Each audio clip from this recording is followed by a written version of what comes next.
Merci, merci Seigneur. Vous pouvez vous asseoir, merci. Téléspectateurs, merci pour votre temps. Ouvrez votre Bible au livre de Jean, chapitre 21, verset 15. Après qu'ils eurent mangé, Jésus dit à Simon-Pierre, « Et Simon, fils de Jonas, m'aimes-tu plus que ne m'aiment ceux-ci » Et Jésus dit à Simon-Pierre, « M'aimes-tu plus que ne m'aiment ceux-ci » Cela veut dire qu'il y avait quelque chose de plus à cette question. Et juste une parole, « M'aimes-tu » Et je veux que vous regardiez et l'expression employée, « Plus que ne m'aiment ceux-ci » Et si je vous demande, « M'aimez-vous plus que ne m'aiment ceux-ci » De quel type d'amour je parle? Et donc, ceci nous amènera au titre, « Votre amour pour le Christ ». M'aimes-tu plus que ne m'aiment ceux-ci? 3 fois. Et Jésus demanda à Pierre, « M'aimes-tu plus que ne m'aiment ceux-ci » Et l'expression employée, « plus que ne m'aiment ceux-ci ». Regardez bien cela. Et si Pierre ne l'aimait pas plus que ne l'aimaient ceux-ci, assurément, il ne lui aurait pas donné une commission. Rappelez-vous, 3 fois, il demanda à Pierre, « M'aimes-tu plus que ne m'aiment ceux-ci » avant de confier à Pierre la responsabilité de paître ses brebis. Et ce n'était pas seulement « m'aimes-tu ». Rappelez-vous, il y a l'amour humain. Et l'amour humain n'est qu'une ombre de l'amour de Dieu. M'aimes-tu plus que ne m'aiment ceux-ci? Rien. Elle ne peut se comparer à la puissance de cette parole prononcée du cœur. Rappelez-vous, un homme peut professer être un chrétien et ne pas être tel de cœur. Un homme peut professer être un pasteur, un prophète, et ne pas être tel de cœur. Et si je vous dis maintenant, et je vous aime, et que je ne suis pas tel de cœur, et cela veut dire que je parle de l'ombre. 3 fois, et Jésus demanda à Pierre, « Et m'aimes-tu plus que ne m'aiment ceux-ci » 3 fois, et Pierre répondit, « Tu sais que je t'aime. Tu sais que je t'aime. » Et Jésus faisait référence aux paroles prononcées du cœur. Et je t'aime. Et le mot « je t'aime » prononcé du cœur peut changer votre destinée. Et l'amour peut amener un roi à abdiquer son trône, c'est-à-dire démissionner. Et l'amour peut faire qu'un pauvre garçon, qu'un pauvre homme, qu'un mendiant devienne un prince. Et si c'est prononcé du cœur, rien n'est aussi fort que l'amour. C'est-à-dire, rien n'est plus fort que l'amour. C'est le plus grand, car Dieu est amour. Et Dieu est plus grand que tout. Et laissez-moi rapidement vous amener au livre de Lévitique 19. Et le Seigneur dit à Moïse, « Parle à toute la communauté des Israélites. Tu leur diras, « Vous serez saints, car moi le Seigneur votre Dieu. » Verset 3. « Et chacun de vous respectera. » Et verset 4. « Vous ne vous tournerez pas vers les faux dieux, et vous ne vous ferez pas des dieux. Et je suis le Seigneur votre Dieu. Verset 9. Quand vous ferez la moisson dans votre pays, tu ne moissonneras pas ton champ jusqu'au bord, et tu ne ramasseras pas. Verset 10. Tu ne cueilleras pas non plus les grappes restées dans ta vigne. Tu ne ramasseras pas les grains qui en seront tombés. Tu abandonneras cela aux pauvres et à l'immigré. Et je suis le Seigneur votre Dieu. Et vous ne commettrez pas de vol. Aucun de vous ne mentira à son compatriote ni le trompera. Verset 12. Vous ne ferez pas de faux serments par mon nom. Tu profanerais le nom de ton Dieu. Et je suis le Seigneur. Et verset 13. Tu n'opprimeras pas ton prochain. Tu ne commettras aucune spoliation.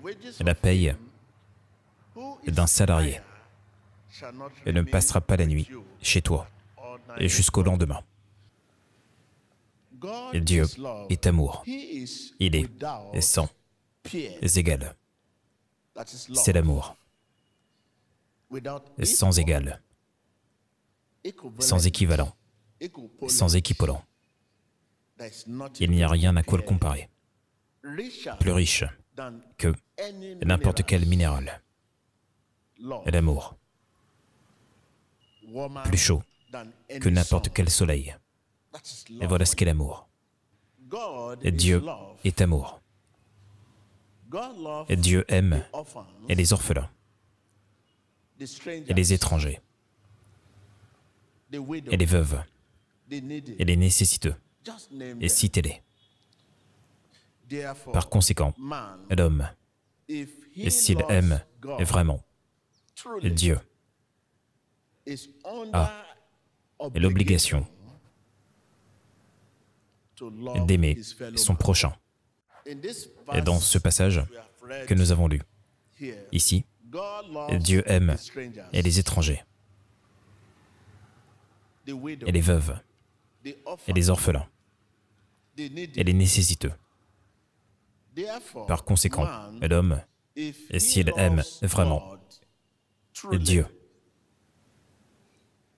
a l'obligation d'aimer son prochain. Dieu se soucie de la justice et de la droiture. Par conséquent, l'homme, et s'il aime Dieu, doit se soucier du juste traitement de son prochain. Si vraiment vous êtes un chrétien, vous devez vous soucier de vos prochains. Vous devez vous soucier des veuves et des orphelins, des étrangers et des nécessiteux. Et si vraiment vous êtes un enfant de Dieu, car Dieu aime et les étrangers, et les orphelins, et les veuves, et les nécessiteux. Et vous le trouvez ici. Et le peuple de Dieu doit être connu pour sa sympathie envers les personnes qui se trouvent au bas de l'échelle socio-économique. Et le peuple de Dieu veut aider les nécessiteux, et veut aider les pauvres, et veut aider les veuves, et veut donner des bourses aux orphelins. Mais aujourd'hui, et chacun d'entre nous veut être un ministre de Dieu. Et nous voulons prêcher l'Évangile. Nous voulons nous tenir en la présence d'une foule. Et nous voulons parler, et nous voulons être vus. Mais nous abandonnons le ministère initial, qui est le ministère du don, qui consiste à aider les nécessiteux, à élever le niveau de vie. Ces deux ministères ne peuvent pas être séparés. Car ce qui vient du ministère va au ministère du don pour l'aide des veuves, des nécessiteux et des étrangers. Mais lorsque vous avez un ministère qui prêche et qui enseigne, mais qu'il n'y a pas de ministère du don, où va l'argent que vous récoltez? Pouvez-vous voir pourquoi il y aura toujours une limitation dans tout ce que vous faites dans le ministère? Et lorsque vous êtes un père pour les orphelins, quand vous invoquerez son nom, au nom de Jésus, il vous répondra. Et lorsque vous êtes un père ou un bienfaiteur des nécessiteux, quand vous invoquerez son nom en tant que pasteur, il vous répondra. Car il sait que lorsque vous invoquez son nom, quel que soit le dividende qui en découle, vous le rendrez à ces personnes. Ceux qui sont exploités et oppressés dans la société, vous leur témoignez de la sympathie et de la bonté de Dieu. Il ne cessera de s'exercer envers nous. Et si nous répondons en l'aimant, dites à votre voisin, et la bonté de Dieu, il ne cessera de s'exercer envers vous. Et si vous répondez en l'aimant votre prochain, en aimant les autres, et la bonté de Dieu, et la faveur de Dieu, et la guérison de Dieu, et la délivrance de Dieu, et le salut de Dieu, ils ne cesseront de s'exercer envers vous. Et si vous répondez en aimant votre prochain comme vous-même, et l'amour de Dieu s'exprime et se révèle dans notre prospérité. Dites à votre voisin, et l'amour de Dieu s'exprime, se révèle dans notre prospérité, et dans notre protection contre les maladies et les pathologies, et dans sa constante miséricorde. Il s'agit de l'amour de Dieu. Et là où il n'y a pas d'amour, il n'y a ni miséricorde ni grâce. C'est l'enfer. Et le christianisme est une relation. Et ce n'est pas une religion. Et l'amour ne peut pas exister sans relation. Elle ne peut se manifester que là où il y a un objet à aimer. Une relation est personnelle. Et c'est pour cela que le salut est personnel. Et la synagogue, église de toutes les nations, a commencé par le ministère du don. Et dès le début de ce ministère, il s'agissait de l'Église et du ministère du don. Et ce qui vient de l'Église va au ministère du don pour élever le niveau de vie, pour aider les nécessiteux, pour aider les veuves, pour aider les orphelins, pour donner des bourses que l'homme n'ose pas s'attribuer le succès.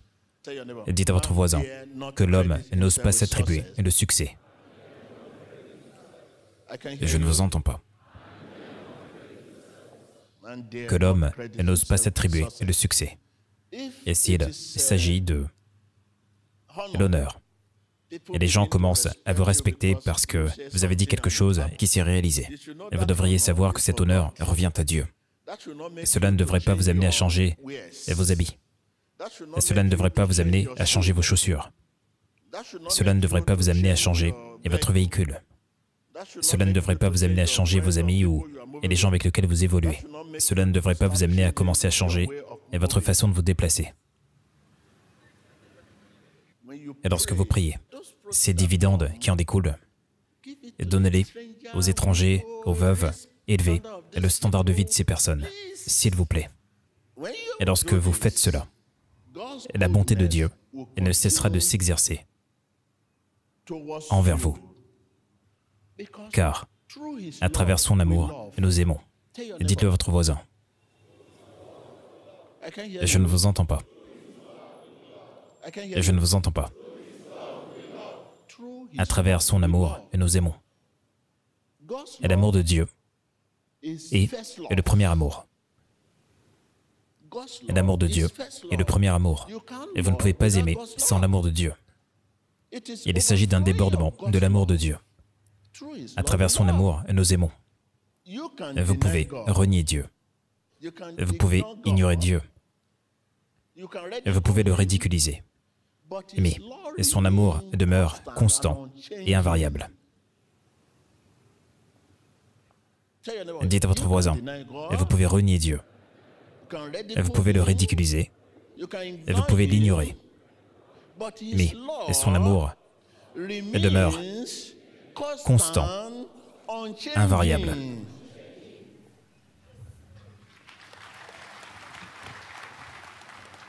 Il fait pleuvoir sur les croyants et sur les non-croyants.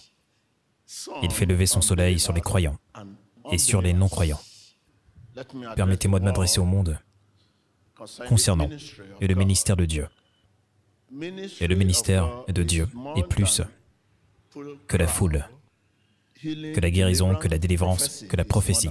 C'est plus que cela. Et le ministère de Dieu se résume à l'endroit d'où vous venez. Par quelle autorité faites-vous tout cela? Voilà à quoi se résume le ministère. Et donc, je veux exhorter chacun d'entre nous. Vous pouvez facilement vous découvrir si vous commencez ceci, le peu que vous avez. Vous pouvez toujours en donner aux nécessiteux. Et si vous dites que vous aimez Dieu, et Dieu aime les étrangers, il aime les veuves, il aime les orphelins, il aime les nécessiteux.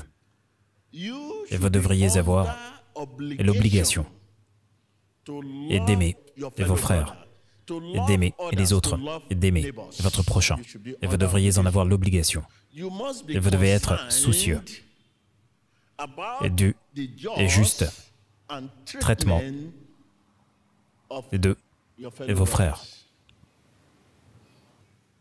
Tous les apôtres dont on a lu l'histoire ont commencé par là. Si nous ne sommes pas armés pour la bataille, nous combattrons la mauvaise bataille.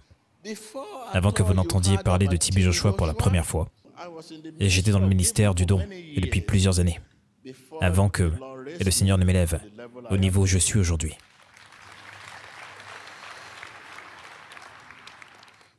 Et le ministère apostolique a commencé d'où? Du ministère du don. À travers son amour, nous aimons. Par son amour, nous sommes un homme nouveau.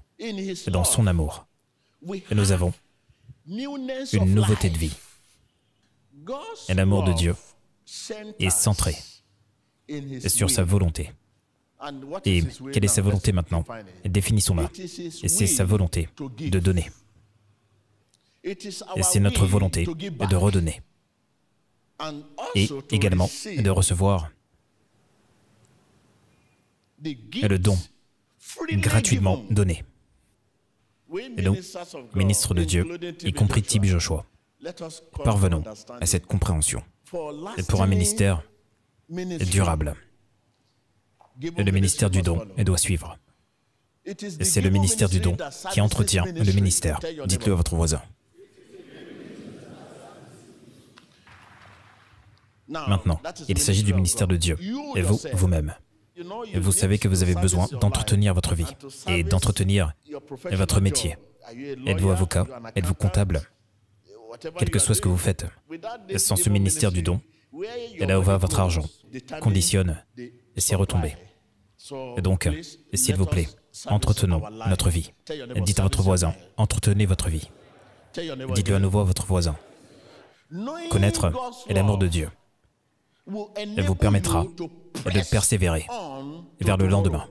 Dites-le à votre voisin. Vous permettra de persévérer vers le lendemain, peu importe ce qui se tient devant vous. Et lorsque tout autour de vous semble suggérer qu'il n'y a pas de chemin, qu'il n'y a pas d'espoir, connaître l'amour de Dieu vous permettra de persévérer.